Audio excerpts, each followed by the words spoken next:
क्यों? अब हम दूसरा पार्ट पढ़ेंगे इंग्लिश ग्रामर का, जिसका नाम है सब्जेक्ट वर्ब एग्रीमेंट। अगर आप इस पार्ट को नहीं जानेंगे तो आप सही तरह से ना तो इंग्लिश लिख सकते हैं, ना सही इंग्लिश बोल सकते हैं, ना तो उसका अर्थ निकाल सकते हैं।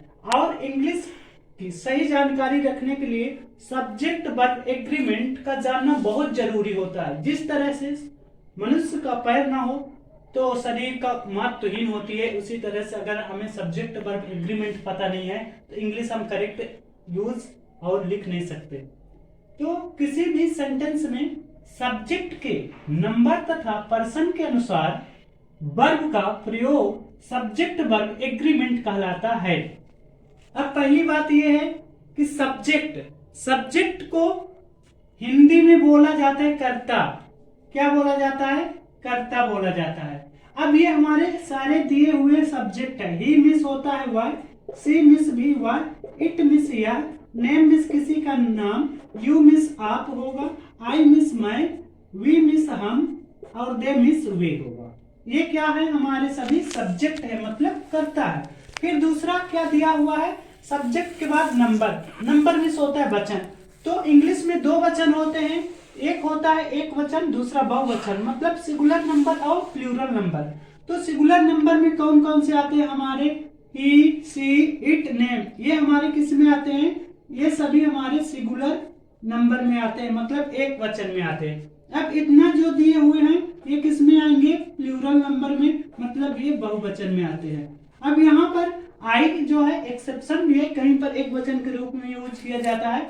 तो जब हम आगे चैप्टर वाइज चैप्टर डिटेल में बात करते जाएंगे तो आई को हम बताएंगे कि आई का कहाँ पर यूज सिंगुलर के रूप में किया जाएगा और कहाँ पर प्लूरल के रूप में यूज किया जाएगा।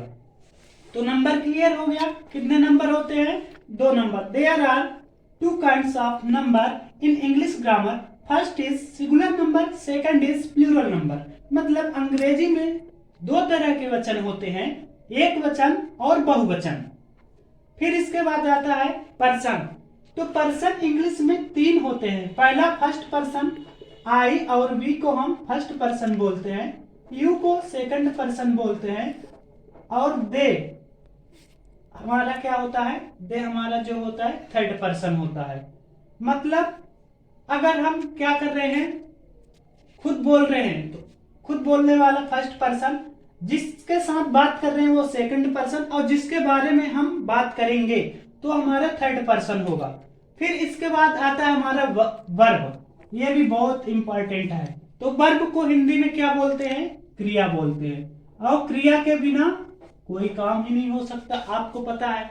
तो क्रिया जो है क्या है? जितना भी काम हम लोग 24 घंटा करते हैं, खाने, सोने, उठने, बैठने, बोलने, जो भी हम काम करते हैं तो सभी हमारा क्या है? क्रिया है। हिंदी में अगर हम सामान्य बात करें तो जिसके लास्ट में ना है, जैसे हम बोल रहे हैं लिखना, तो लास्ट में क्या आ गया? ना आ गया। बोल दिए पढ़ना, तो लास्ट में क्या आ गया? ना आ गया। मतलब हिंदी में लास्ट में ना आता है। और अगर इसकी डिफिनेशन की बात करें तो किसी काम का करना, रहना, होना, सहना पाया जाए तो उसे क्या बोलते हैं? क्रिया। अब क्रिया दो तरह का होता है, एक तो ट्रांजेसिव और दूसरा इंट्रांजेसिव। ट्रांजेसिव का मतलब ये होता है कि जो सब्जेक्ट, वर्ब और ऑब्जेक्ट पर आधारित हो, ट्रांजेसिव, और जिसमें ऑब्जेक्ट अब्सेंट हो, इंट्रांजेसिव, मतलब अकर्मक क्रिया। जैसे हम बोल दिए कि राम इट्स मैंगो, तो हमें इसमें पता है कि इसका जो सब्जेक्ट क्या है? राम है, राम इज सब्जेक्ट। वर्ब क्या है? खाना, इट्स है। और ऑब्जेक्ट क्या है? मैंगो हमारा जो है ऑब्जेक्ट है। तो ये हमारा सकर्मक क्रिया हो गया, मतलब ट्रांजेसिव। अगर हम बोल दिए ही स्लेप्ट, वह सोया, तो अब वह सोया दिन में सोया कि रात में सोया कि दोपहर में सोया कि सुबह सोया, हमें तो पता ही नहीं चल रहा है। ऑब्जेक्ट यहाँ पर दिया ही नहीं है। और जिस वाक्य का ऑब्जेक्ट नहीं दिया होता है तो उस वाक्य के जो भी वर्ब आती हैं उन वर्ब को हम अकर्मक वर्ब के नाम से जानते हैं। किस वर्ब के नाम से जानते हैं? अकर्मक, मतलब इंट्रांजेसिव वर्ब कहा जाता है। ठीक है, इतना समझ गए। अब हम बात कर लेते हैं रूल नंबर फर्स्ट की। तो रूल नंबर फर्स्ट क्या बोलता है? सिंगुलर सब्जेक्ट के साथ सिंगुलर वर्ब का प्रयोग किया जाता है। मतलब अगर कोई सब्जेक्ट एक वचन है तो उसके साथ हम एक वचन ही वर्ब का यूज करेंगे तभी सही होगा। अपने मन से अगर हम लगा दे बहुवचन तो नहीं होगा, फिर क्या होगा, गलत हो जाएगा। हमारा तो मानना सही, लेकिन जो ग्रामर बोल रहा है उसके अकॉर्डिंग गलत हो जाएगा। तो हमें क्या करना पड़ेगा, एक वचन अगर सब्जेक्ट है तो एक वचन वर्ब का भी यूज करना पड़ेगा, उपयोग करना पड़ेगा, तभी सही होगा। तो यहाँ पर हम पहले ही बता दिए ये सभी क्या है, एक वचन करता है। तो ही क्या है, हमारा एक वचन है। तो अगर रीड बस लिख रहे हैं तो रीड बस क्या है, हमारा बहुवचन। जितने भी वर्ब होते हैं, आपको एक बात बता दूं मैं कि जितने भी इंग्लिश की वर्ब होती हैं और उनकी फर्स्ट फॉर्म होती है वो हमेशा प्लूरल फॉर्म में होती है। चाहे हम बोल दिए जैसे प्ले हो गया, रीड हो गया, कम हो गया, जो भी वर्ब की फर्स्ट फॉर्म होती है ये हमेशा किस फॉर्म में होती है दोस्तों, ये प्लूरल फॉर्म में होती है। और प्लूरल फॉर्म से सिंगुलर फॉर्म बनाने के लिए, बहुवचन से एक वचन बनाने के लिए कुछ नियम है इंग्लिश के, और उन नियम को हम पढ़ेंगे और बहुवचन से एक वचन में बनाएंगे। तो जैसे दिया है रीड, तो रीड के साथ हम यस लगा दिए तो बहुवचन से एक वचन बन गया। तो ही रीड्स अ बुक, वह एक पुस्तक पढ़ता है। अब हमारा इस रूल को फॉलो कर रहा है और हमारे सेंटेंस करेक्ट हो गया। सेकंड बोल रहा है प्लूरल सब्जेक्ट, जब प्लूरल सब्जेक्ट होगा तो उसके साथ प्लूरल वर्ब का ही यूज किया जाएगा। फिर इसके बाद देन क्या होगा, ऑब्जेक्ट होगा।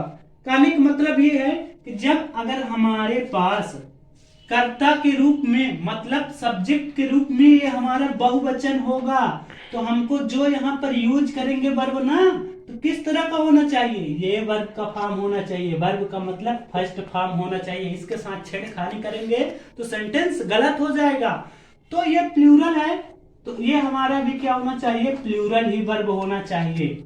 फिर क्या होना चाहिए, ऑब्जेक्ट। जो भी ऑब्जेक्ट रहेगा उस ऑब्जेक्ट को लिखेंगे। यू रीड अ बुक, आप एक पुस्तक पढ़ते हैं।